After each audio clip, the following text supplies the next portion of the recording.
Olá a todos vós, venho por meio do presente ato mostrar o meu novo livro, Dicas de Sabedoria, ou seja, mais um vídeo de unboxing.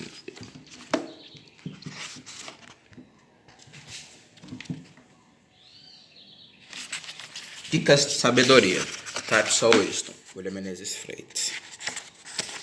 A verdadeira fonte de vida é aquele que nos inspira a ser alguém melhor e nos coloca e mantém no caminho para ser uma pessoa boa. Ou seja, isso aqui é tirado de um dos textos que eu fiz para o blog, das frases, só que esse texto não está incluso aqui, por isso eu coloquei a frase. Acerca deste livro. Como o próprio nome indica, este livro visa em um primeiro momento dar dicas de sabedoria para que se possa ter uma vida melhor. Com esse propósito, fornece uma visão ampla de ensinamentos, por vezes singelos, mas sábios, para que se possa aplicar evernamente. Isso se deve ao fato de que o plano mental ou plano da mente é de onde primeiro nascem as nossas atitudes comportamentais a nível natural, isto é, a nível do corpo físico. Pois alma e espírito são mais intuitivos e ligados ao coração da alma. Este, por sua vez, é conectado à mente, por isso disse anteriormente que fé é quando se une mente e coração em um único propósito. A segunda parte, Types of Wisdom, como o próprio nome indica, visa em um segundo momento falar dos tipos de sabedoria: intuitiva, aprendida com erros e experiências passadas; comparativa, calculativa ou adivinhativa, também chamada supositiva, onde se faz suposições com base em variáveis de modo a obter um ou mais resultados prováveis. Oba, aqui a adivinhativa está sem o i porque vem de advir, ou seja, de esperar e não de adivinhar, né? Esta segunda parte também pode conter enunciados que podem ser chamados tips of wisdom, muitas vezes em inglês, mas pode conter enunciados em português.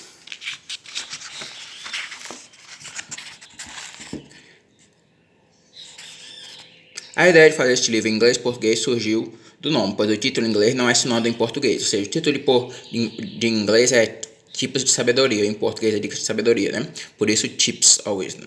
Ali. Por outro lado, a ideia de castração sexualmente no idioma do título também apareceu inadequada. Assim, você peça encarecidamente que aprecie esta obra que muito almeja servir de utilidade em baixo espiritual. Então, sem mais delongas, tem as dicas de sabedoria. Ou seja, basicamente aqui tem poucas partes em inglês. Mas por que eu decidi fazer assim? Porque eu queria colocar o texto no idioma original que saía da cabeça, ao invés de eu ficar traduzir. Então, acredito que você aumenta mais a originalidade. Parte 1. Dicas de sabedoria. Uma dica não é uma resposta completa nem visa ser. Ela é apenas uma ideia, algo para começar-se a trabalhar. É um ponto de partida, uma informação-chave, uma ligação, ou seja, um guia. Este guia deve ser meditado, trabalhado, calculado e por muitas vezes filosofado e questionado antes de ser aplicado. Mas por que devo questionar algo que acredito ou algo que seja certo para mim? Pois através dos questionamentos se descobre argumentos que corroborem a crença, além, é claro, de fortalecer a fé. Não é questionar visando destruir, mas sim questionar visando aprender e entender. Um sábio não aceita nada sem questionamento, sem entender ou mesmo sem filosofar e ao menos tentar entender ou formular uma explicação, pois caso o fizesse não seria sábio, mas apenas crente. Todo sábio é crente, crente no que ele sabe ao menos e que ainda há muito a descobrir, a perceber e a entender. Mas nem todo crente é sábio, pois muitas vezes ele não procura nem tentar entender, apenas aceita o que é dado, confia na autoridade que vem o ensinamento ou na autoridade que esse ensinamento goza perante outros. Há pessoas que dizem que fé é a certeza daquilo que não se vê, ou seja, foi um padre que disse isso aqui numa missa. Isso é impreciso, pois a fé é realmente uma confiança, mas nem sempre uma certeza. Eu estou certo apenas do que eu entendo, compreendo ou posso perceber e sentir. Ou seja, eu discordo do padre por aqui, né? O padre que eu vi na missa. Assim, posso definir a fé como unir mente e coração num único propósito. O coração refere-me à da alma, onde encontramos nossa pureza e amor e nossos verdadeiros sentimentos. Esses sentimentos que dizem quem somos são os efeitos externos, ou seja, nossa verdadeira natureza. A mente refere-me tanto à subconsciente como à consciente, pois mas no geral, a ligação com o coração da alma ocorre no subconsciente e através da intuição este manda a informação para a mente consciente. Esta no plano mental executa a informação e repassa para o coração do corpo, bem para este todo que reproduz no plano físico essa informação. Essa reprodução se chama energia ou vibração. Essa energia ou vibração pode também vir de elementos externos, bem como ser afetada por estes. Daí a ideia de induzir, praticar e armazenar energias ou vibrações positivas. Estas, em contato com as energias negativas, vão eliminando à medida que entram em contato com as energias positivas armazenadas. É como um copo que vai gastando seu conteúdo à medida que passa outro copo. Às vezes digo que a fé é o líquido do copo, mas isso é impreciso, pois fé é mais do que o líquido e mais do que o copo. É o todo completo, a geração, a armazenagem, a conversão, enfim, a fé é algo indizível em palavras, mas que pode ser expressada de várias formas sem contudo esgotar seu significado. Diante de determinadas situações, é possível ver diante de dois caminhos e deve escolher com sabedoria. Toma um tempo para pensar, mantenha calma e tente imaginar o que sucederia em cada uma das duas situações e escolha a que mais gostar do resultado final. O cálculo pode ser impreciso muitas vezes, mas sua pressão aumenta à medida que se conhece e considera mais variáveis importantes e relevantes para a decisão do caso em questão. Em caso de não haver tempo, muitas vezes é melhor manter as coisas como estão e não mudar. É melhor perder sem ter tentado que perder tendo tentado. As pessoas dizem o contrário, afirmando que só sabem que dá errado experimentando. Todavia isso é falso, pois como já disse, pode antecipar esse tipo de cenário com sabedoria. A precisão aumenta à medida que se conhece mais variáveis relevantes e importantes para a decisão. Por outro lado, quando se opta por tentar e dá errado, se perde e fica pior do que se estava. Já quando não se tenta, a situação nem piora nem melhora, permanece igual. Por isso, é melhor se arrepender de não ter tentado que se arrepender de ter tentado, pois neste último as consequências são maiores e muitas vezes mais difícil voltar atrás. Todavia, é óbvio que havendo cenário positivo no cálculo de futuro, chama assim esse cálculo de cenários possíveis através de informações relevantes e variáveis possíveis que visam antecipar as possíveis consequências e resultados das decisões. Se pode seguir em frente com a decisão. Toda decisão deve ser bem pensada e analisada, mesmo as óbvias, pois se deve mesmo nelas calcular os possíveis resultados. Nelas, em geral, são mais fáceis, pois as variáveis são mais seguras. É aqui que começam os ensinamentos. É interessante essa minha forma de falar, porque apesar do conteúdo ser da minha cabeça, eu sintetizo dessa forma, é a forma normal de eu entender as coisas. Eu estou muito acostumado com esse tipo de linguagem, eu costumo ler livros assim, e ela também dá mais credibilidade ao ensinamento, né? Eu digo mais para frente também. Né? Ensinamentos. A vida está para a luz, assim como o sol está para a lua. A vida ilumina a luz, assim como o sol ilumina a lua, e a luz reflete o brilho da vida, assim como a lua reflete o brilho do sol. A volta em um dia é sempre tensa, pois se regressa para onde se veio. Todavia, um novo ciclo logo se inicia e se retorna novamente para de onde se partiu de regresso. E assim, nessa ida e volta, partida e regresso, partida e partida, até que se quebra o ciclo apenas para iniciar um novo ciclo ou plano de vida. Vamos voltar aqui. O que é a vida? É um mistério ainda a decifrar. Essa parte aqui é importante. Eu estou pulando porque o livro é grande e lendo só algumas coisas. É só um unboxing, não é a leitura do livro completo. Escolher a tua fé é parte do teu aprendizado na Terra. Não deve deixar outra pessoa escolher por ti. O caminho da espiritualidade é algo pessoal e amistoso, grandioso e prazeroso. Deve estar bem contigo com tua escolha, pois o divino independe de religião e é refletido no modo que se vive e trata os demais. Eu repito muito isso, né? Eu até falo isso, que é importante repetir o que se diz, porque repetição é basicamente... aqui, olha. Sim, é o que eu disse. Somos moldados pela nossa experiência, pelo que vivemos, sentimos, vemos como somos tratados, enfim, mas isso não muda a nossa essência. Basicamente. Aqui, essa parte também é importante. É como florescer, seja um terreno propício ou não propício. A essência é a mesma e pode dar o mesmo resultado. O que muda é apenas o esforço necessário a ser empregado para o resultado obtido. Florescer o interior, ou seja, a essência é o que nós somos realmente, independente dos fatores externos, né? Tens um dom? Sei, todos temos, e mais de um. Resta apenas descobrirmos, trabalharmos, cultivarmos, melhorarmos, aprimorarmos. Basicamente isso. Aqui, olha. Assim como a virtude, cada virtude é um dom e cada dom é uma virtude.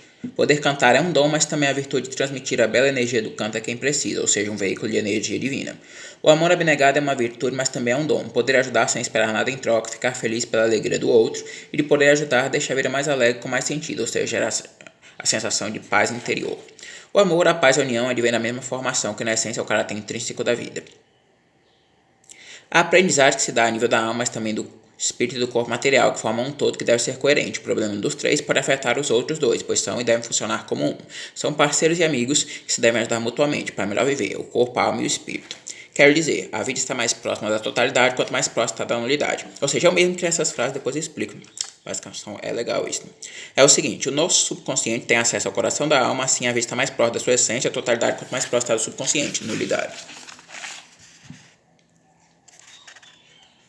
Agora aqui vamos pular um pouco para esta parte aqui, página 12. A força da vida está na saída da fraqueza. Como assim? Muito simples, às vezes as pessoas se fingem de fortes, têm medo de deixar os outros reconhecerem sua fraqueza, ou ela mesma relutem a reconhecer. Quando deixamos sair, mostrar nossas fraquezas, estamos sendo honestos conosco e com os outros. Reconhecer a fraqueza é o primeiro passo para superar ou mesmo para fugir dela. Se eu sei da minha fraqueza, posso trabalhar para superá-la ou posso optar por abster-me desse tipo de situações. Se eu não reconheço minha fraqueza, ela continua lá sem esforço para superá-la e posso ser vítima de situações que a mostrem e se perceba claramente. Isso pode ser frustrante, principalmente diante de insistência para não desistir e continuar tentando. É fonte de traumas, enfim. Neste caso, deve-se parar de tentar trabalhar para superar a fraqueza e só voltar a tentar depois de um bom treinamento de superação da fraqueza, mas através do trauma também. Por outro lado, ao mostrar nossas fraquezas aos demais, podemos receber ajuda para tentar superá-la, apoio moral, enfim, bem como evita que as pessoas nos exponham a situações desejadas inconscientemente. Claro que alguém pode tirar piada, não tem problema. Honestidade é muito importante na vida e faz um bem imenso à alma e dá-nos autoconfiança. Confiança é a base de todos os relacionamentos, seja de amigos, namorados, esposos, colegas de trabalho, pais e filhos, enfim, é muito importante poder confiar e ser confiado. Vamos pular aqui um pouquinho, né? Essa parte aqui é importante. Tudo é essência. A essência é o caráter intrínseco das coisas e o que elas são realmente para além das aparências. Assim não deve julgar alguém pela aparência, pois ela vale para sua essência. Olha suas virtudes, qualidades, dons, enfim. Muitos santos católicos, deuses antigos e mestres ascensionados, enfim, são representados bem bonitos, mesmo não havendo sido assim em vida. Sabe por quê? É pela santidade. Essas imagens também refletem da sua essência e não da sua aparência.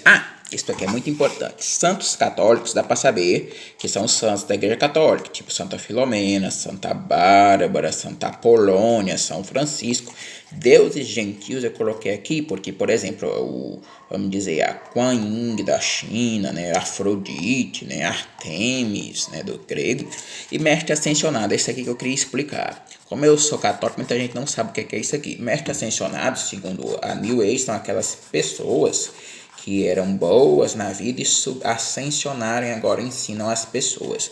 Eu coloquei aqui porque, apesar de eu ser católico, eu tenho leitores de outras religiões e também seguidores do mestre ascensionados. Basicamente, o importante para mim é ser uma pessoa boa. Então, eu só estou explicando aqui para as pessoas saberem as diferenças aqui. Coloquei exemplificativo. Pode também ter por exemplo, beatos que as pessoas representam, ou mesmo um super-herói, tipo Sonic ou coisa assim. Eu digo mais tarde que o importante é ser um bom exemplo, basicamente.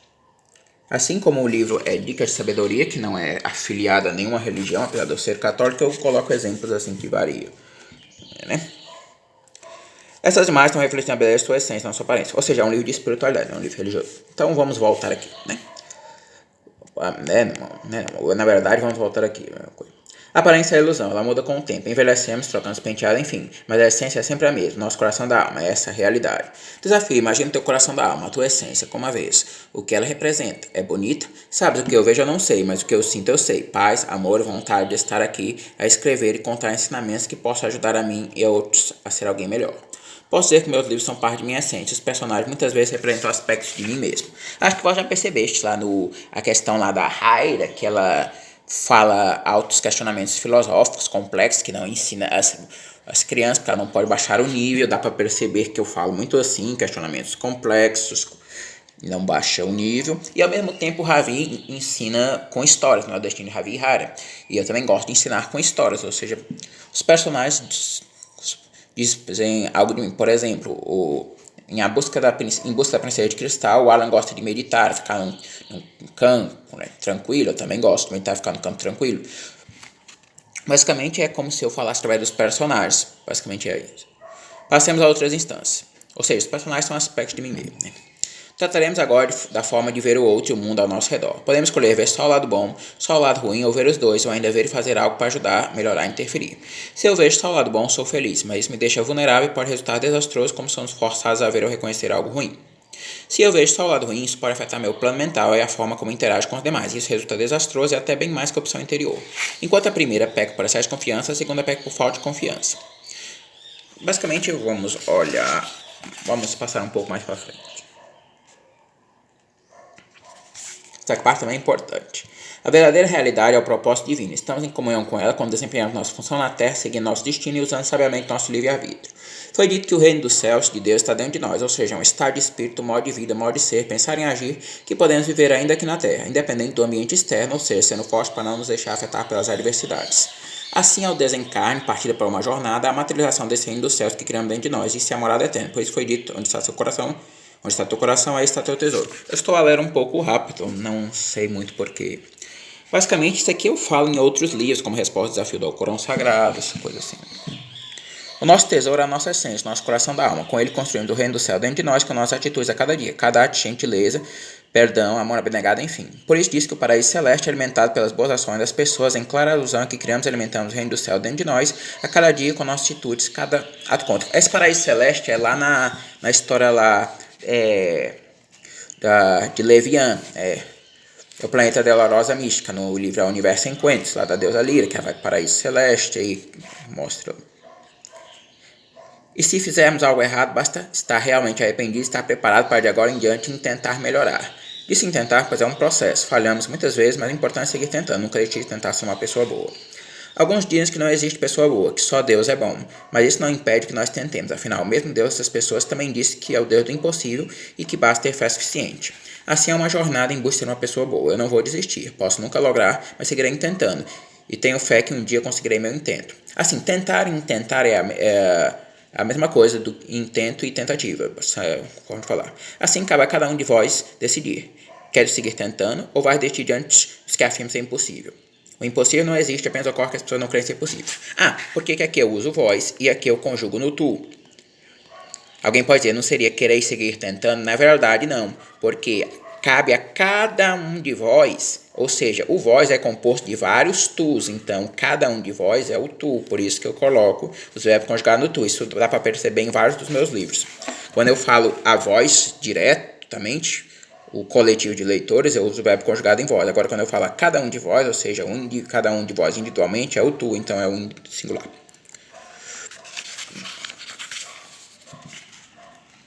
Ou seja, basta crer e tentar, ou seja, unir mente e coração em um único propósito, em outras palavras, fé. Alguns falam fé em Deus. Para mim, fé em Deus é algo intrínseco que todos nós temos que independe de religião. É uma força desconhecida, energia divina que nos dá autoconfiança, ou seja, nos dá fé em nós mesmos. Nos faz levantar todo dia, respirar, enfim. Eleva nosso estado de espírito e ânimo, dá paz e força para seguir em frente, seguir lutando no caminho para ser alguém bom, alguém melhor, alguém santo, alguém divino, como quiser chamar. Esse conceito de fé em Deus que eu digo aqui, ele é aplicado naquele livro Sonhos, aquele do personagem autista, esquizofrênico, que usa de sua espiritualidade para melhor bem viver. Lá eu digo que a fé em Deus, que é arrancada quando ele desce lá, né? É algo que todo mundo pode perder, ou seja, ver uma aplicação prática é no livro Sonhos lá.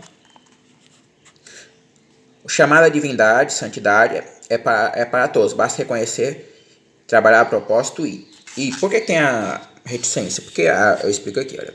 Isso é indizível, mas o essencial tu sabes, está no fundo do teu coração. Só tu pode dizer, só tu pode saber o que é necessário para ti, pois cada um tem um propósito, missão individual, que também faz parte do todo coletivo, chamado plano divino.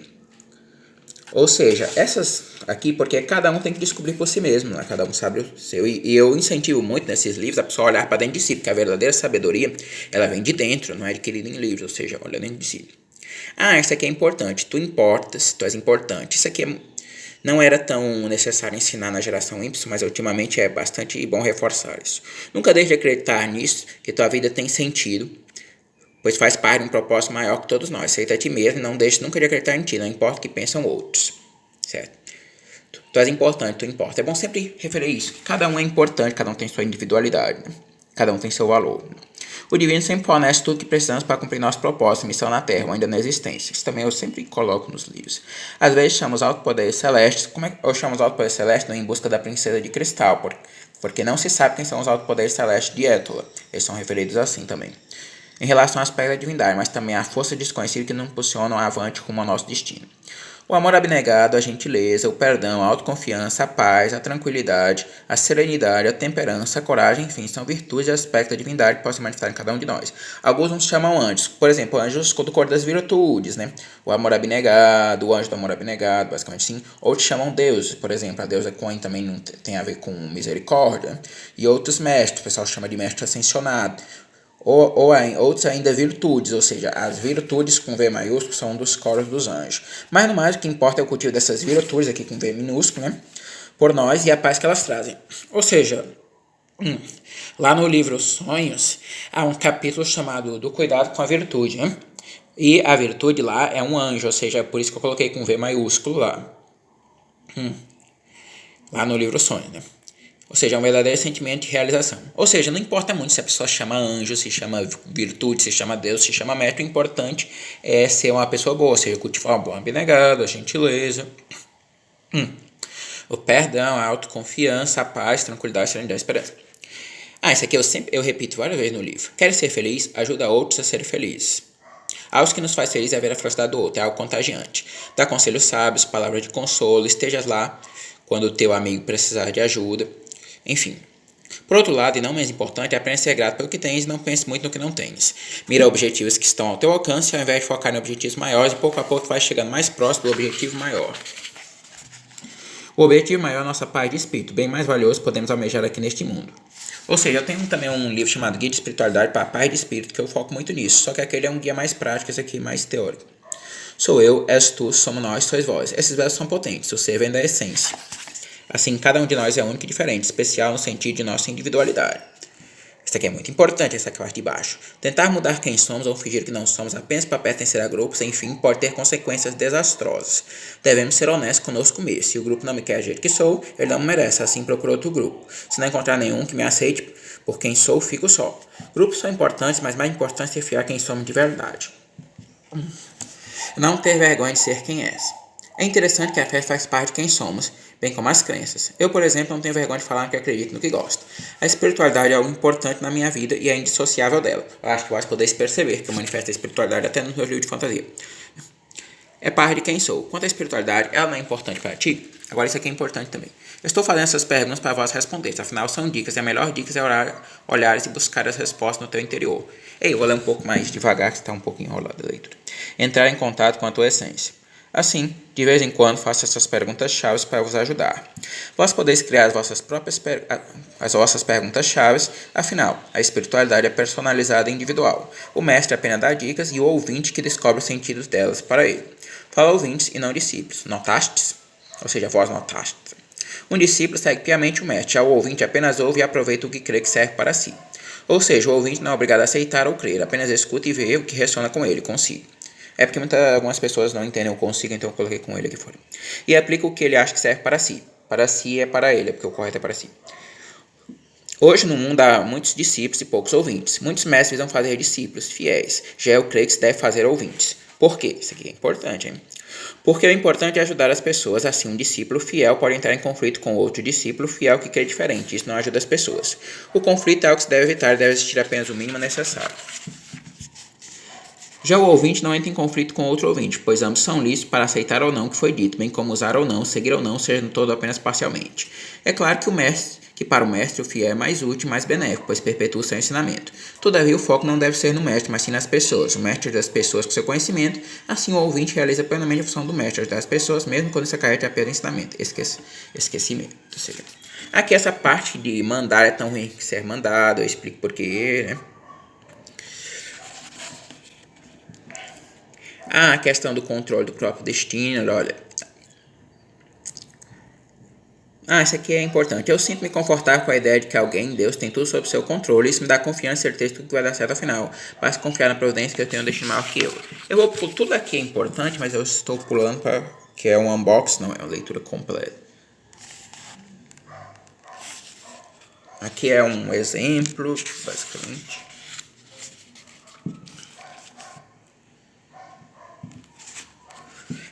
Esta aqui é a parte importante de explicar, porque ela pode gerar ambiguidade. Olha. Aqui eu falo lá da ordem das coisas. Vamos voltar aqui, olha. Quando eu falo ordem das coisas, estou referindo a algo que não pode ser transgredido, ou seja, funciona perfeito.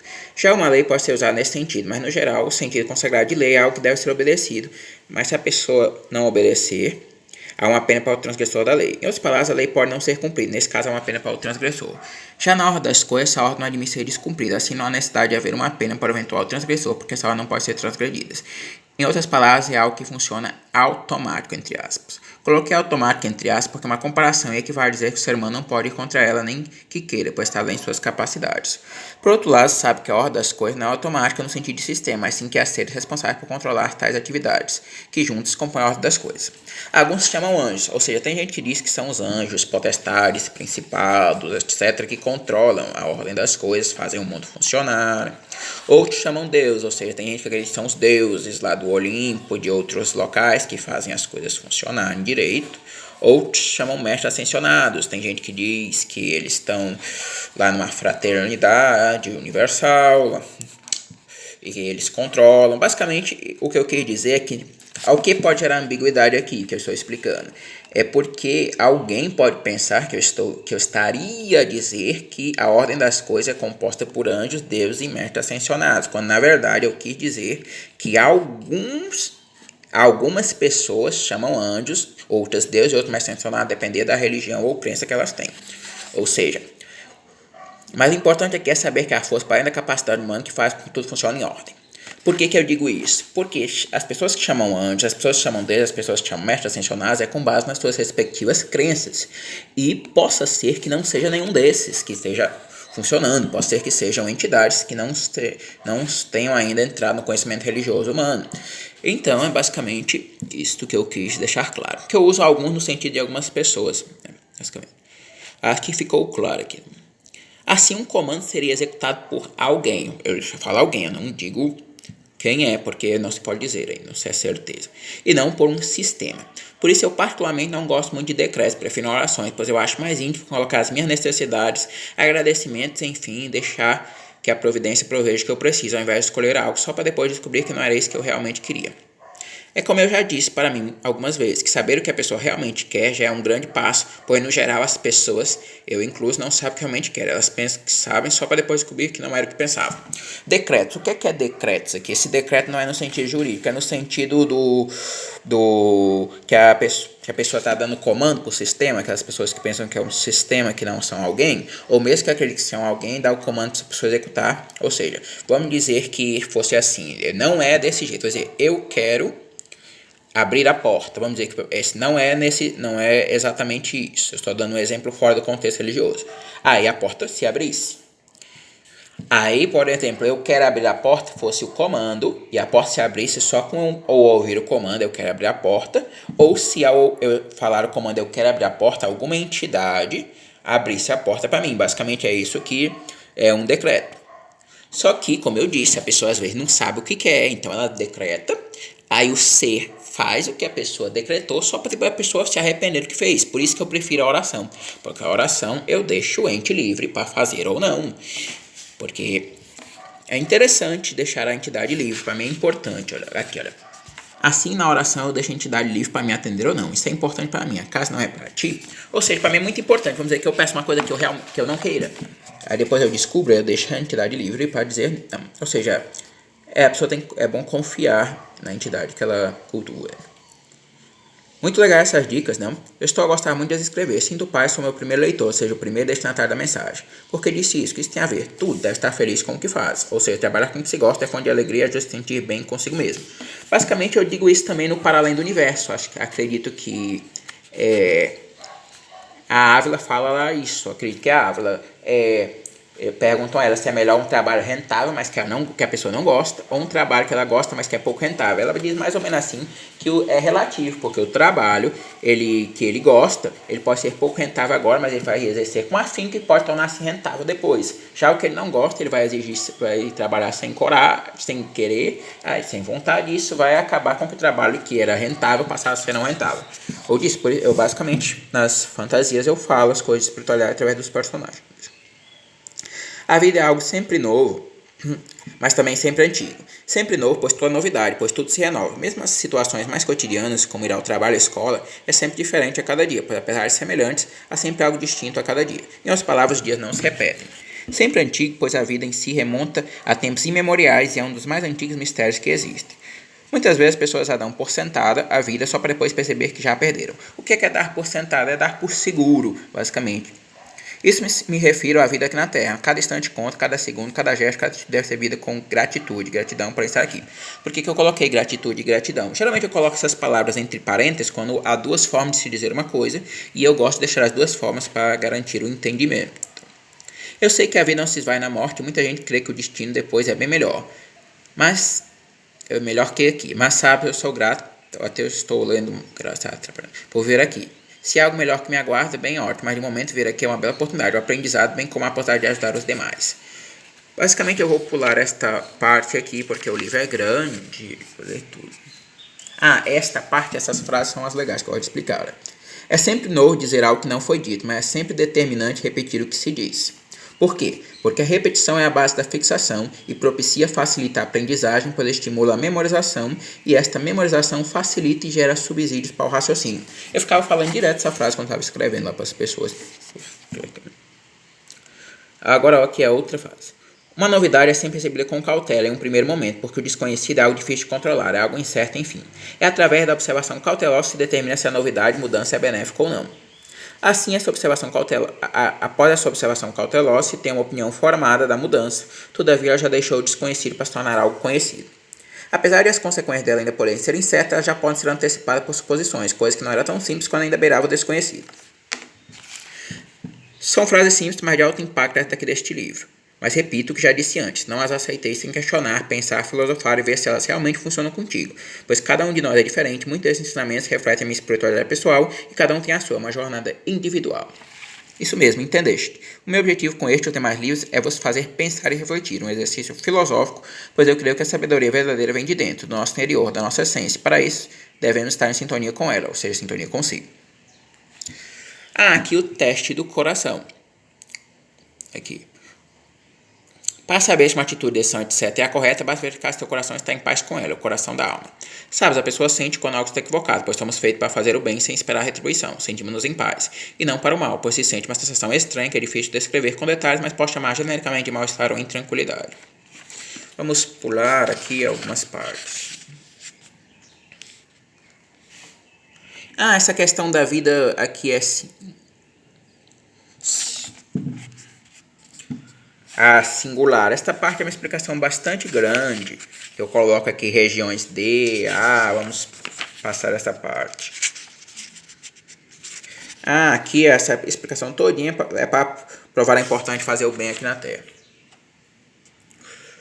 Bom, aqui começa a parte em inglês, bem pouquinho, né? In any place, in any heart, there is joy. You only have to let it bloom. Ou seja, em qualquer lugar, em qualquer coração, há alegria, só deves deixá-la florescer. Né? By the way, here comes the English theme on the Portuguese theme. As I said earlier, every part may contain teachings in Portuguese and English. By the phrase I said earlier, I meant that joy exists inside any place, in any heart, every heart. And to find it, you just need to let it bloom, cultivate, care. Besides, as I said earlier, the essence is the same. The difference is the amount of effort needed. Ou seja, meu inglês já deu uma melhorada e a pronúncia está melhor do que quando eu comecei. Assim, aqui. Bem, o que eu quis dizer ali em inglês pode ser resumido assim, que na essência este mundo, o coração das pessoas, enfim, é bom, portanto existe alegria em qualquer lugar, em qualquer coração, pessoa. Só que às vezes ela está em um estado latente, despercebida, e nesse caso se necessita deixar florescer a alegria, e se faz cultivando, cuidando. Agora aqui a parte importante é o meu conceito de cultivar. Aqui. Lembrando que por cultivar, eu quero dizer o processo em que nos perfeccionamos e entramos em sintonia com o nosso eu interior, descobrimos nossa paz de espírito e levando para onde vamos essa energia positiva refletindo de dentro de nós, o nosso crescimento interior, no modo como vivemos e tratamos demais, e assim servir de exemplo, inspiração, modelo para outras pessoas também serem alguém melhor. Ou seja, é um processo interno que começa no interior e culmina numa externalização. É como cuidar de nós mesmos para podermos cuidar de outros. É importante lembrar isso. Para podermos cuidar de outros, devemos cuidar antes de nós mesmos. Aqui o conceito chamado coração de luz. Onde é que eu falo aqui, eu não menciono o nome do livro que eu vi esse conceito de coração de luz, mas chama Das Herz aus Licht. Das Herz aus Licht. Acho que é da Julia Leipzig. É uma fantasia bem interessante. Aqui eu explico porque eu gosto de coração de luz, mas vamos dar uma pulada aqui. Qualquer coisa eu recomendo, caso gostar de fantasia, assim, com valores espirituais, aquele das Herr aus Licht, da Julia Leipzig. Apesar do meu alemão não ser muito bom, eu li o livro, basicamente assim. Mas o alemão pode melhorar ainda daqui a pouco, né? É um processo. Aqui é importante. Eu, por exemplo, não espero que este meu livro agrade a todos, nem este nem meus outros livros. O importante é agradar a mim que escrevo. Por outro lado, quem se agradar dele, fico feliz de que meu livro possa ter ajudado alguém. E assim, como eu disse, o importante é estar em paz contigo e com o que faz, e assim pode ajudar a outra a ser alguém melhor, também a alcançar essa paz. Afinal, exemplos, atitudes, conduta funcionam melhor que palavras consideradas inspirar alguém a ser melhor. Claro que palavras podem ser usadas para criar histórias e livros que edificam, mas são as atitudes e conduta dos personagens, bem como os exemplos dados no livro, que nos inspiram a ser alguém melhor. Em outras palavras, eu quis dizer que a espiritualidade, a conexão pessoal com o divino, muitas vezes ajuda mais que as doutrinas religiosas a inspirar outros a ser alguém melhor. Aqui eu falo a diferença entre o conceito de Cristo cósmico, Cristo teológico e Cristo bíblico, que é o Deus cristão. Como todo conceito, primeiro começa com uma suposição que advém, ou seja, aquela adivinhativa é assim, sem o i, por causa que vem de advir, ou seja, advém, não de adivinhar. Já falei lá no começo.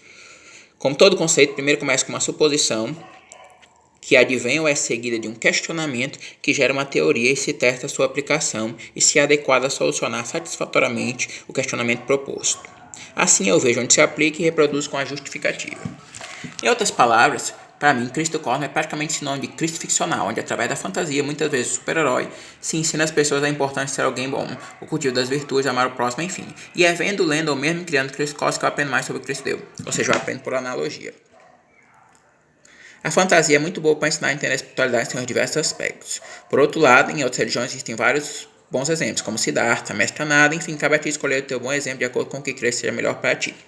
Basicamente aqui, eu estou querendo dizer que eu prefiro, de exemplos, os personagens de fantasia, basicamente, mas tem esses bons exemplos, a Mestre Nada lá da Nova Era, o Siddhartha do budismo, eles são exemplos de pessoas boas, assim, que viram assim. Mas eu realmente prefiro exemplo ficcional mesmo, né? Acho mais interessante.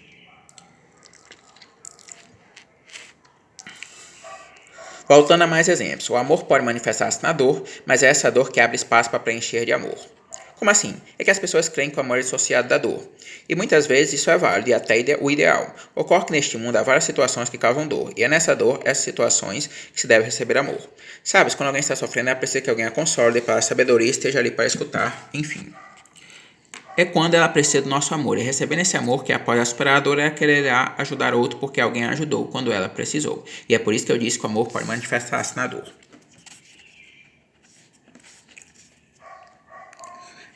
Aqui é outra frase legal aqui que eu criei.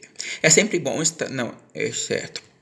Eu confundi aqui não é uma das frases que eu criei, basicamente é eu comentando, olha. É sempre bom estar ali quando alguém precisa. E o que melhor que um livro para ajudar alguém nesses momentos? Eu também acho muito interessante, por isso escrevo livros, para ajudar a mim, eu gosto bastante de ler e a outros.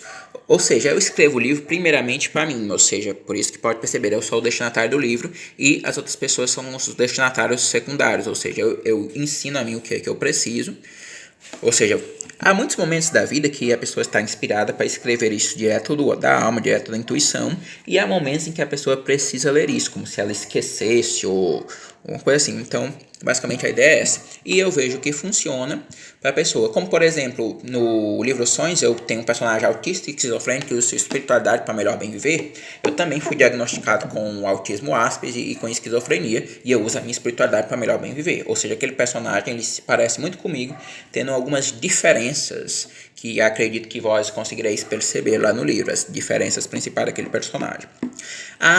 Com relação a isso, eu estou pensando em escrever Reconstruindo Sonhos. Eu disse que não sairia Sonhos 2, mas eu estou pensando em escrever Reconstruindo Sonhos. Qual seria a diferença de Sonhos 2 e Reconstruindo Sonhos? Sonhos 2 seria naquele mesmo estilo, com o sonho e a explicação, basicamente. Ou seja, eu conto histórias como se fossem sonhos, ou seja... E nesse Reconstruindo Sonhos, a história teria muito mais fantasia do que aquela. Ou seja, eu iria, a partir de pequenas partes, eu iria criar mais fantasias acerca disso. Ou seja, teria menos, ele não seria tão real. Porque naquela história, por exemplo, Uma Viagem Inesquecível, do livro Sonhos, o personagem é real, ele leu Turma da Mônica, ou seja, ele parece bastante real, o personagem. Enquanto que nessa outra, o personagem não parecerá tão real. Basicamente, eu estou pensando, talvez eu lance esse Reconstruindo Sonhos posteriormente. Talvez eu faça 1 ou 2 livros antes desse. Eu ainda estou a ver mais ou menos como seria feito Reconstruindo Sonhos. Provavelmente eu falaria da Fazendinha Polygon, talvez da fábrica que tem um site. Tem muitas histórias aqui na minha cabeça que eu colocaria no Reconstruindo Sonhos. Como talvez a da fábrica, com os raios, e o escuro e o claro, ou o hospital do ano 3000, ou coisas assim. Algumas histórias eu guardo mais na minha cabeça mesmo, sem as escrever, depois que eu escrevo. Honestidade é muito importante, mas também tem a parte de não deixar ser quem é, que a felicidade é interior, ou seja, a paz na verdade vem de dentro de nós e não do ambiente externo. Se estamos em paz conosco, o ambiente externo não nos pode tirá-la. Essa mensagem é muito importante para quem está naqueles países de guerra, ou seja, porque a felicidade verdadeira é interior, não depende do ambiente externo, ou seja, está em paz conosco. O ambiente externo não pode tirar, mesmo num ambiente de guerra, a pessoa estando em paz consigo. Não se pode tirar. A mesma coisa, a pessoa está num ambiente de paz, se ela não está em paz consigo, ela fica perturbada também. A força da dor é dirimida quando situamos a nossa fé da uma outra parte, né? Pois coração e mente são veículos pelos quais a dor amplifica seus efeitos. Ao colocarmos nosso coração e a nossa mente em outro propósito, o efeito da dor parece ser melhor e será mais fácil superá-la. Aqui eu falo aqui sobre o partir para a jornada, porque eu uso esta expressão. Aqui eu repito, quer ser feliz, ajuda os outros para serem felizes. Olha. Aqui eu também digo que eu não acho correto abdicar dos bens, pois que eles podem trazer causa de sofrimento voluntário. Aqui. Como bem sabemos, o sofrimento pode ser usado para edificar a pessoa, mas na maioria das vezes acaba piorando o estar da pessoa, pois muitos de nós ainda não entendem bem o valor do sacrifício, eu incluso. Mas na frente eu explico a diferença. Aqui, ó. Eu já ouvi de um santo que deu a vida para salvar de uma pessoa que era pai. Todavia, se ele não tivesse feito isso, poderia ter ajudado muito mais pessoas com seus dons, enfim. Não estou questionando a conta do santo, mas eu creio que podemos ser santos, divinos, exemplos de vida, pessoas boas sem necessidade do martírio. Esse santo que eu me refiro aqui é o santo Maximiliano de Kolbe, que na época eu assisti a missa do Father Mike Smith, aí ele falou nesse santo Maximiliano de Kolbe, a história, contava várias vezes. Sabe, um exemplo de martírio pode ser muito louvável na igreja católica, mas eu particularmente penso que os santos que viram como pessoas boas, ajudando demais, são exemplos mais inspiradores e mais motivadores para que eu queira tirar o caminho de uma santidade. Como, por exemplo, aqui o martírio, a pessoa que dá a vida pela fé, é um exemplo que as pessoas não querem seguir, porque o sofrimento é uma coisa que muitas pessoas gostam de evitar, principalmente um sofrimento completamente desnecessário, assim. Mas é um exemplo louvável, basicamente, na igreja. Ou seja, eu digo que eu prefiro santos como a Sandra Sabatini, que viu uma vida, podemos dizer, de ajudar o próximo, ou São Francisco também, do que alguns santos mártires, ou seja, que não vamos citar os nomes aqui. Confesso que se eu dependesse do martírio eu não seria santo, mas procurar ser um bom exemplo, talvez um dia eu possa ser santo diante de Deus, não diante da igreja nem das pessoas, por isso não é importante. Para mim o que é importante é o que eu penso e o que Deus pensa. Isso aqui é muito importante, porque se for lembrar, não é muito querendo tirar exemplo da Bíblia, mas por exemplo, aquele fariseu que orava se exaltando e o pecador que orava se humilhando, na verdade é a questão parábola, então é a questão da humildade, a importância da humildade. Ou seja, o fariseu lá na parábola estava preocupado com o que as pessoas diziam dele, enquanto que o humilde, ele estava preocupado só com o que ele pensava e o que Deus pensava. Ou seja, vamos dizer, por exemplo, que o fariseu poderia ter a humildade também e só se preocupar com o que ele pensava e o que Deus pensava, mesmo fazendo todas as obras, e o pecador podia se preocupar com o que a sociedade estava pensando. Ou seja, não é necessariamente o fariseu e o pecador que estava, basicamente a questão da importância que se dá ao que as pessoas falam. Ou seja, aqui eu estou dizendo que o importante é o que eu penso individualmente e o que Deus pensa. Se as pessoas falam fofocas, mentiras ou coisas assim, não tem relevância. Ou seja, é isso que eu quero dizer, basicamente assim. E a questão de santos. Santos diante de Deus, todos que estão no céu para a Igreja Católica são santos, por isso tem o dia de todos os santos. Mas nem todos são considerados santos na igreja, como de veneração. Justamente porque eu até falo isso no Para Além do Universo, que a Ávila, que é o deus do conselho, e o Oz, eles não querem veneração, estão apenas fazendo o trabalho dele. Ou seja, porque a veneração é algo que é positivo para a pessoa que venera, que se inspira, mas é algo que é meio desnecessário para a pessoa que está sendo venerada, porque ela já é santa, para dizer assim, né? Assim, contanto que isso eu apenas quis dizer que uma vida santa, uma pessoa boa, um exemplo de vida se faz de vários pequenos gestos, por vezes singelos, como um sorriso, uma palavra de consolo, uma gentileza, um perdão não necessariamente envolve sacrifício. Alguém pode discordar pois sofrimento é necessário. Sim, sofrimento é necessário nesse nosso estado terrenal, é fonte de aprendizagem, mas sacrifício não é. Sofrimento e sacrifício, qual a diferença? Sofrimento pode ser voluntário ou involuntário, já o sacrifício é uma escolha, ou seja, um sofrimento voluntário. Bom, aqui eu dou até um exemplo, mas vamos passar aqui. Aqui eu falo do amor abnegado, que é a virtude, ela mais nova, mas a mais fácil de chamar de corromper, a corrupção do amor abnegado. Se a pessoa quiser saber mais sobre essa corrupção do amor abnegado, lá no livro A Força do Valor, eles vão para a força do amor abnegado, que é a cidade, né? Aí eles passam na seleção da prefeitura, e o caso da seleção da prefeitura é simbólico, alegórico, mas ele trata dessa corrupção do amor abnegado. Aí os que ganham para a prefeitura, eles conseguem perceber isso. A vida tem algo que todos temos e algo que todos não temos. O que todos temos é a certeza de estarmos aqui, ou seja, de existirmos, e o que todos não temos é justamente o segredo que não se consegue revelar por completo, o que realmente é a vida, seu sentido, sua natureza. É interessante aqui, por que eu digo a certeza de estarmos aqui e existirmos? Porque tem gente que acredita que este mundo é real, provavelmente a Igreja Católica, criado por Deus, bom, ou seja. Mas tem gente que acredita que aqui é uma Matrix, ou seja, é um mundo falso. E essa história da Matrix, o mundo falso, ela pode ter várias implicações filosóficas. Por exemplo, vamos dizer que aqui seja a Matrix, o mundo falso. Não vou dizer que eu realmente acredito nisso. E eu toco nisso tudo aqui. Podem existir duas possibilidades. Possa ser que eu esteja deitado lá num canto, dormindo, sendo mantido dormido, e todo esse aparato aqui esteja no mundo do sonho, onde toque é real. Isso pode ser corroborado com que no sonho a pessoa toca nas coisas e parece ser real. Ou seja, poderia ser um sonho, Matrix. Ou pode ser que nós realmente estejamos aqui, olha, o conceito da Matrix mais complexo.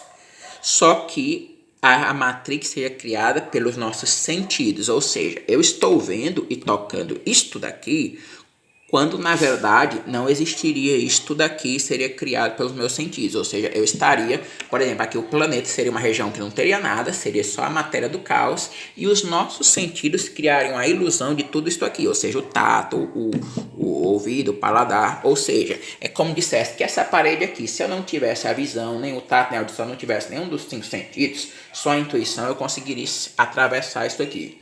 E como é que isso é corroborado? Isso é corroborado porque no sonho, ou geralmente no plano espiritual, como as pessoas dizem, é possível atravessar paredes e fazer outras coisas a depender da fé. Se a fé não for suficiente, a pessoa bate na parede. Se a fé for suficiente, ela abre. Por isso que na Bíblia diz lá aquela parte que diz que pode mover a montanha se a fé for suficiente, basicamente. Ou seja, essa ideia corrobora a ideia da Matrix. E o que corrobora a ideia de que aqui seja um mundo real, então?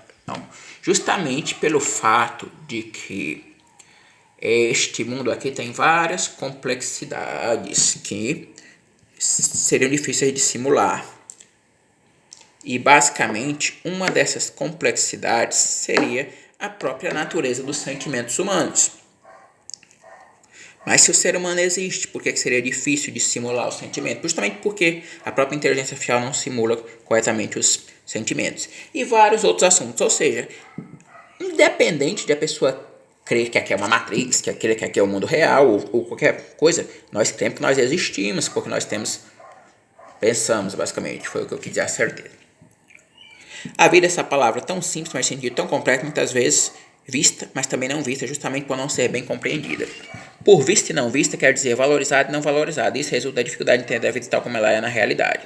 Vemos a aparência como a ponta de um iceberg, um reflexo onde a maior parte não sabemos, mas o que sabemos é suficiente para entender a importância da vida. Agora aqui são os ensinamentos, assim, as várias frases juntas. A verdadeira sabedoria é interna, ou seja, vem de dentro de nós. Ela não é adquirida em livros, apesar de estes poderem ajudar e servir de subsídio, mas sim através do olhar para dentro de si e encontrar a sabedoria que dá dentro de ti. Um texto que eu falo sobre isso lá no blog, que eu não coloquei no livro, mas um texto do blog que fala sobre isso. A intuição é algo útil, mas requer confiança, assim é um ato de escolha. Quando a tua intenção é boa, as coisas saem melhor, pois é através da felicidade proporcionada a outra que se descobre a felicidade dentro de si. A vida é uma escola, mas ao mesmo tempo um exercício introspectivo. O que é exercício introspectivo? É o que eu digo aqui mais na frente. Pois é a partir do conhecimento de si próprio que se pode melhor conhecer e entender o mundo ao nosso redor. Ou seja, o exercício introspectivo é olhar para dentro de si e para tentar entender o externo. Ser ou não ser é uma escolha, mas uma duplicidade. Eu criei essa frase aqui porque veio na mente aquela ser ou não ser a questão que se coloca. Então eu disse que é uma escolha e uma duplicidade, basicamente, né? Ou seja, eu sou e não sou ao mesmo tempo. Se eu sou algo, não sou seu oposto e vice-versa. Assim não é uma questão, ou seja, eu discordo que aquele ser não seja a questão. Mas um ato, uma decisão, como toda decisão, tem suas consequências, deve estar preparado para as boas não esperadas. Ou seja, é um ato, não é uma questão, é um ato, uma decisão. E a parte 2, Types of Windows, acerca dos tipos de sabedoria. Aqui os tipos: intuitiva, comparativa, calculativa, adivinhativa, também chamada supositiva, aprenda com esses e acertos, experiências passadas, também conhecidas como convencionais, análise de vivência. A sabedoria intuitiva, como o próprio nome indica, advém da intuição e é ligada à mente subconsciente ao nosso coração da alma, podendo manifestar-se uma sensação, um pressentimento. Ela parece muitas vezes racional, mas pode estar associada ao racional. Certo. Ela é associada à fé, a unir mente e coração num único propósito, seja uma confiança. Já a sabedoria comparativa busca padrões que se possam repetir ou que possam servir de base para comparações. Ela é simples, às vezes, é confundida com a sabedoria supositiva.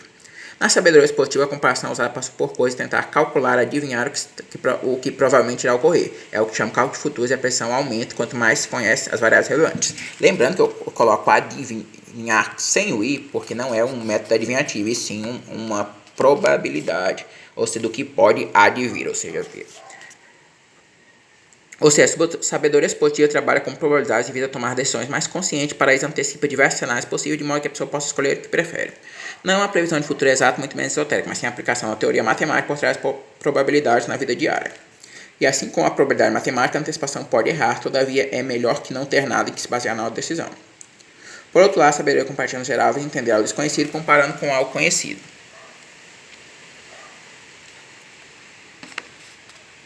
Aqui é o exemplo de sabedoria supositiva. Sabe-se que idosos com 65 anos possuem gratuidade no ônibus autocarro. Ônibus é sinônimo de autocarro. Sabe-se ainda que não é necessário apresentar o passe livre, bastando o documento de identidade. O passe livre é aquele documento que garante ao idoso gratuidade no transporte. Victor, advogado de 76 anos, deixou seu passe livre em casa e o seu documento de identidade está com sua esposa para cadastrá-lo no plano de saúde fornecido pela empresa onde ela trabalha. Victor não tem nenhum centavo para pagar a passagem, está sem dinheiro, nem um cêntimo sequer. Tem gente que chama cêntimo ou centavo. Assim, entra no ônibus e mostra o único documento que porta no momento, a carteira da OAB, ou seja, a Ordem dos Advogados do Brasil. Assim, ele passa normalmente sem pagar e chega em casa. Sua esposa pergunta como ele fez para voltar se a identidade estava com ela. Aí responde: como não é necessário, Victor responde, como não é necessário o passe livre, basta apenas o documento de identidade e a carteira da OAB e identidade funcional, eu supus que ela seria aceita no ônibus também. Sua esposa diz: sabedoria expositiva. Victor diz: isso mesmo, é a lógica aplicada na vida. Ou seja, esse exemplo eu fiz bem didático aqui, como os exemplos de direito, do curso de direito. Eles colocam muitos exemplos didáticos. Ou seja, a finalidade de cada uma, a diferença. Agora, a vivência e análise, né? Erros, decisões equivocadas, atitudes equivocadas, enfim, que podem ou não ter gerado consequências. Experiência inclui os erros, mas também os acertos, ou seja, semelhante à vivência, com a diferença que a vivência também se refere aos erros e acertos alheios que serviram de base para o aprendizado. Análise, observação cuidadosa, comparativa, supositiva, analítica dos dados gerados e ou adquiridos pelo indivíduo, visando gerar conclusões que o auxiliem na direção de sua vida, em sua vida. Assim, a análise de vivência, como o próprio nome indica, envolve a avaliação e estudo das informações obtidas com suas próprias experiências e a de outros que sejam relevantes para que se possa melhor conduzir a própria vida. Aqui eu coloco exemplos aqui. Agora que vos expliquei os tipos de sabedoria, talvez queira saber qual deles estou a usar neste livro. Basicamente, aqui a resposta é todos eles. Apesar do meu conhecimento ser muito intuitivo, eu também faço muito uso de comparações e posições, bem como de experiência adquirida com análise de erros e acertos, enfim. Ou seja, na vida muitas vezes tipo de sabedoria trabalham juntos e se auxiliam mutuamente. Eu apenas fiquei separado para ficar didático. E agora o ensinamento, tips or wisdom, basicamente parecido com aquela primeira parte. Né? I really know something I discovered that knowing is not understand, but feel it. The real knowledge comes from the real wisdom that is dwell within, so before we understand something, we have to feel it. And the subconscious will naturally start the process to understand. We humans are moved by emotions, feelings, they trigger reactions in our mind, so it's natural that real wisdom is a feeling, or at least comes from it. Mostly, we expect to learn by our own pace, or will. Mostly, we expect to learn by our own pace or will, when learning has its own pace and will. Ou seja, na maioria das vezes nós esperamos aprender por nosso próprio passo e vontade, quando o aprendizado tem seu próprio passo e vontade. Becoming peaceful makes the study a fun thing, and you learn without even notice. Ou seja, ser calmo e pacífico faz o estudo uma coisa divertida e aprenderá sem notar. Né? It's a great pleasure and also a great disease to feel something that is not right. The first pleasure is to take your attention or the pain it causes. That is why the so-called forbidden pleasures are the most painful ones and people need not. But let's talk about good things. Sometimes the real pleasures do not look like pleasure at all. That is because they have no or minimal pain to hide. So considering this, I can define a real pleasure by absence of pain. It's really not a so good definition, but you can start with it to make a better and more complex one. This book is about tips, remember? Tempo é algo relativo, da medida que se passa, percebemos a ilusão que é passar sem ele. Como assim? Muito complexo, não? É o seguinte, quando o tempo passa, temos a ilusão de que não temos tempo para as coisas porque a gente passou muito rápido. A ilusão, pois, aqui eu dou o exemplo, mas vamos pular aqui. Aqui eu pergunto, e tu está gostando deste livro? Está sendo útil para ti? As perguntas para refletir aqui. Este livro, ao misturar inglês e português, estimula o nosso cérebro a entender, além de cada língua, torna possível com o tempo compreender a mistura das duas línguas. Aqui, I quero estar here contigo because we are amigos de longa data. Eu quero estar aqui contigo porque somos amigos de longa data. Eu digo que com o tempo o cérebro começa a fazer essas associações de misturando os dois, basicamente.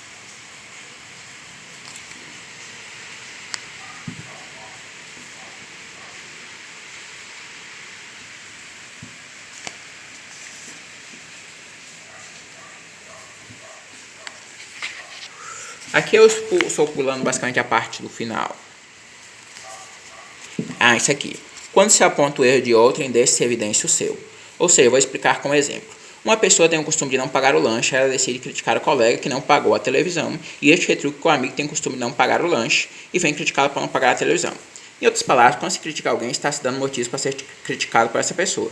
Por isso eu disse que apontar o erro de outro deixa evidência o seu próprio. Está subentendida a palavra própria na frase, ou seja, quando se aponta o erro de outro, deixa evidência o seu. Subentendida a palavra seu próprio. Né? Foi dito que não se pode reparar o cisco no olho do irmão como uma trave no seu próprio. Isso pode ser interpretado como não julgueis para não ser julgados, mas também como antes de tentar corrigir o defeito dos outros, deve corrigir os seus próprios. Aí quando eu digo foi dito, foi que alguém disse, basicamente que não foi eu que disse. Né? Ocorre que muitas pessoas não pensam assim, criam um ambiente de hostilidade. É como iniciar uma guerra e esperar que o outro país não revide o ataque. É interessante notar que mesmo que a pessoa não tivesse nenhum defeito, se inventaria um para a acusar, por ela ter apontado do outro. Isso também é uma forma de desviar a atenção dos outros do seu erro para um falso erro do outro. Mas o que eu quis ressaltar com a minha frase é que se eu não sair por aí criticando os outros, eu não estou dando motivo para ser criticado por eles. Teórico. Por que eu coloquei teórico? Na teoria é basicamente isso, mas na prática pode haver situações em que a pessoa seja criticada mesmo que não critica os outros. Vindo e volta, cama e solo, algo que não volta, mas retorna de algo mais solo. Aqui, essa explicação aqui eu vou deixar para vós lerem no livro. E a força do poder. Lembra aquele texto lá do blog? Ele foi incluso aqui. A força do poder está naquilo que não se vê, mas se sente em forma de emoção, vindo do interior da alma, mas também naquilo que a nossa verdadeira vontade quer e almeja ser. Um ser de propósito e indivíduo está em mim e em ti, basta apenas saber identificar e amar. The Blue Scar Templar, aquela história lá que concede os desejos. Né? Growing and become better involve will, but also the desire to be better. As we wish to be better every day, it can grant strength for us to strive for it each day. Be better, be good, be you. Também inclui ao texto a alegria do Natal, ou seja, cásulo. basicamente. Não inclui aquele texto lá da intuição, da verdadeira sabedoria, por isso que eu disse que posso procurar no blog, basicamente. Aqui eu coloquei um sobre autor diferente, olha. Sobre o autor. Olá a todos vós, meu nome é William Menezes Freitas, sou escritor de espiritualidade e fantasia. Muitas vezes as combino em meus livros, tendo eu já criado fantasias com explicações ao final, ou seja, o universo em contos e sonhos são os fantasias. Por outro lado, eu também escrito fantasias onde eu não explico a lição, mas deixo a pessoa perceber por si mesma. A Floresta Dourada, parte 1ª e parte 2ª, Para Além do Universo, Fantasia, uma história de viagem astral, Like Planeta da Tecnologia, Em Busca da Princesa de Cristal. E já é o Destino de Ravi Hara, ela tem a pessoa também percebe por si só, sem a explicação, mas eles vão explicando lá por dentro do livro, os personagens, do mesmo jeito, na Força do Valor e no The Sky's Heaven. Também... Além disso, é escrito diversas coletâneas de orações, de modo que vós possais ter subsídio para criar as vossas próprias. Ou seja, as minhas orações, elas têm mais finalidade de servir de exemplo para que vós possais criar as vossas próprias, que é muito importante as orações pessoais das pessoas. Eu tenho até um livro, Faz Tu Mesmo, de elaboração de prece, guia para a elaboração de prece de forma consciente, basicamente que ensina a fazer as preces. Também é feito livro na seara de ensino, como gramática, produção e interpretação de texto, bem como livro direcionado para certames. Gramática, nova gramática erudita da língua portuguesa, morfologia e a outro volume sintaxe, novo acordo. Manual de produção e interpretação de texto e livro para certame, guia de estudo para certame, escrivão de polícia civil, basicamente. E ainda um livro de catequese.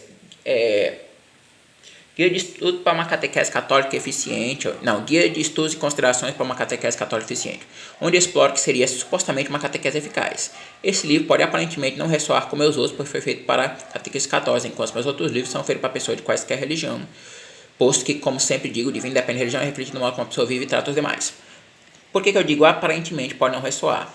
Porque o objetivo deste livro, basicamente, ele é mais ajudar o catequista a ter garantir uma boa catequese, porque é um dos direitos fundamentais do católico, pelo Código Canônico, é uma boa catequese, basicamente, que ensine os princípios da fé. Então, basicamente, o que eu quis dizer é que ele aparentemente não ressoa com os livros, porque os meus livros independem de religião, geralmente, são livros de espiritualidade, mas ele ressoa indiretamente justamente por isso, a questão de ajudar as pessoas.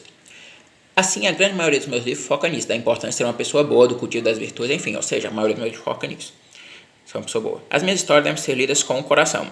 Em outras palavras, o guia para entender é a emoção que quis passar, ou seja, a energia positiva. Isso também vale para as minhas orações.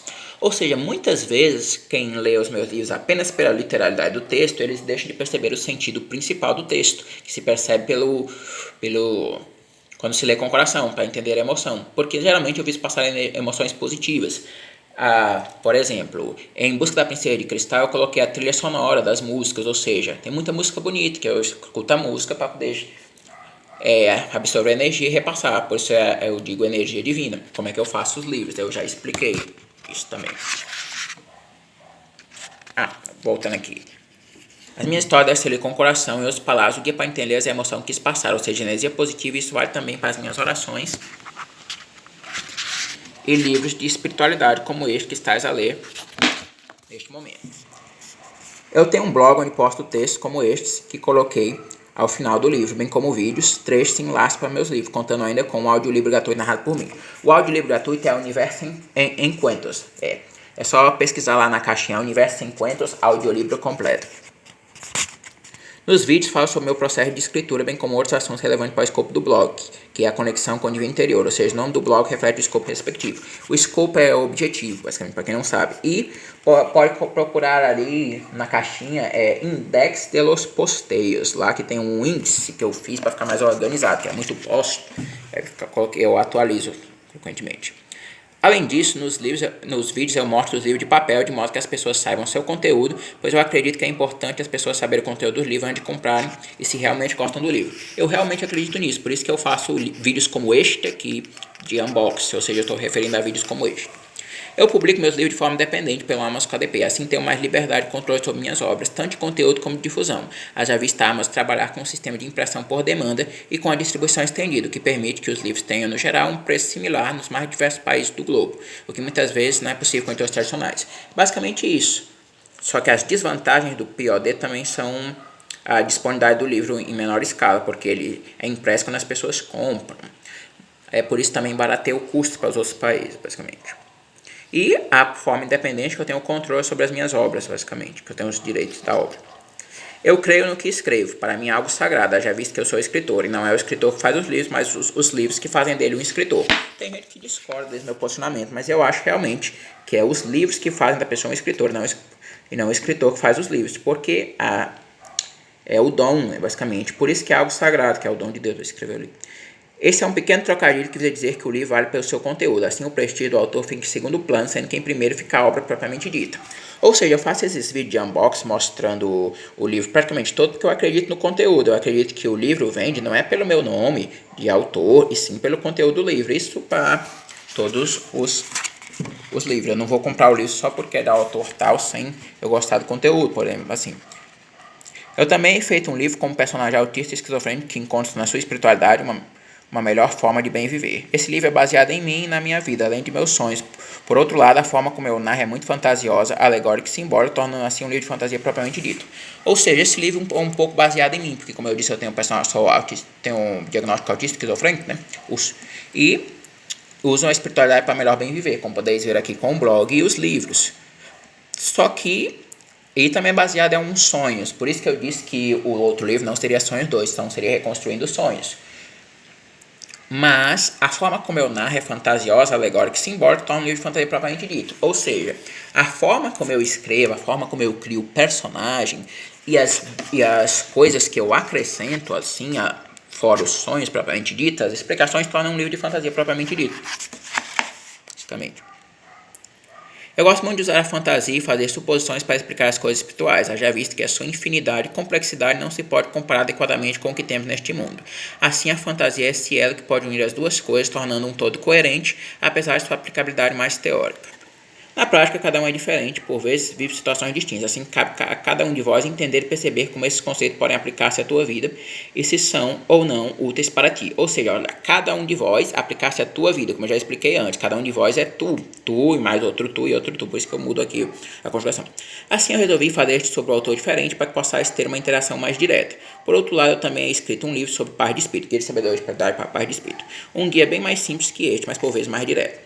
E assim, eu estou muito agradecido por haver lido o livro até aqui e espero verdadeiramente que este livro possa servir de utilidade para ti e que hajais desfrutar sua leitura como eu de escrever.